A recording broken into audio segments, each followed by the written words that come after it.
Hi, I'm Blythe. Hi, I'm Mary. And we're going to talk about our field trip Possibilities in Paint. So Possibilities in Paint is used as a day program or activity that works with Participation House, who works with people with disabilities and people with complex needs and mainly intellectual disabilities. Participation House provides support services for individuals, and it's very person-centered. The individuals collaborate; they play a huge role in the support that they get. And the goal is to create an inclusive society or inclusive community, encourage individuals to be social actors in their own lives, to be independent, contribute to the community, and they work, they have activities, and they talk with their family and friends frequently. Yes. And for our field trip, we worked with a lovely woman named Kathleen, who is a DSW, and she developed a passion to work with people with disabilities and get them actively involved with the creative process.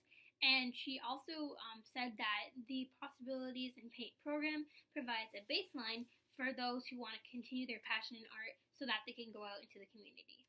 The painting workshops, they're not a program, they're an activity. There's an exchange of ideas between the artists. They share their gifts and talents, and there's a variety of cognitive and physical abilities. Yes, so the Possibilities in Paint is definitely a home base for their programming. We didn't actually go to a person's home where they live interdependently. So the main goal for the program is to give people with disabilities choices when it comes to their creative process. They're actually coming out with an art show on November 24th, which is next week, I believe. And they use these art shows to help sustain themselves, and there is a real interest in the community to buy this art. There's a large emphasis on using their natural movements, so it's not the workers just doing the art for them. Kathleen was just thrilled to have us there, and she encouraged us to continue in DS and definitely to come back and volunteer. So I collaborated with a woman named Denise. She was kind and social. We bonded over similar activity like figure skating.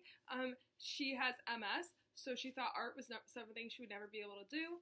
Basically, all I did was I held the canvas or I assisted in holding her hand, and then she just did her own thing. She was the artist. We collaborated, and I would always ask her before doing something, like placing the color, the leaves on the canvas, or like even just before holding her hand. And Kathleen would always also explain everything she was doing and why she was doing it too. Yeah. I worked with a man named Dennis who's pretty nonverbal. However, he definitely smiled at me and was laughing and was having a really great time.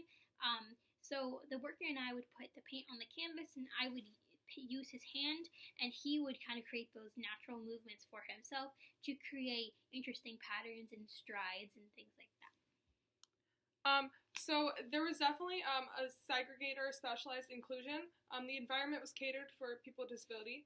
There was one aide per person, and there was lots of spaciousness for wheelchair accessibility, and different materials such as plastic gloves were available to paint.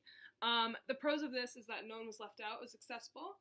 People with disabilities were able to achieve their goal with just a little bit of help, and both people were able to gain a broader perspective of the art process. Mm-hmm. However, there was less of an exchange between ideas. But Kathleen did say that in the future she would like to have classes in which there would be two people with disabilities and two people from the community that would collaborate.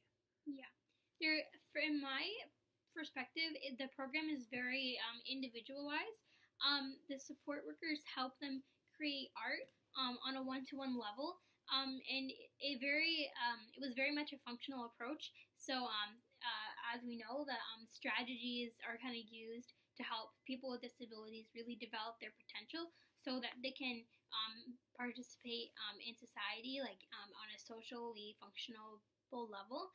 But I could also see the social model in it too, because we were working collaboratively, and Kathleen was telling us the artists from the community do come in, and people to help them work on things, and people with disabilities do go out into the community and sell their art, like we said, and it's definitely, yeah.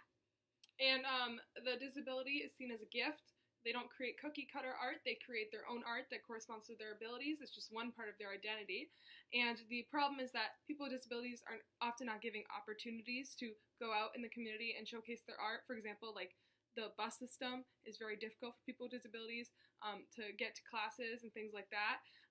So it's really, the burden of change really is on society. Yeah. Thank you. Thank you.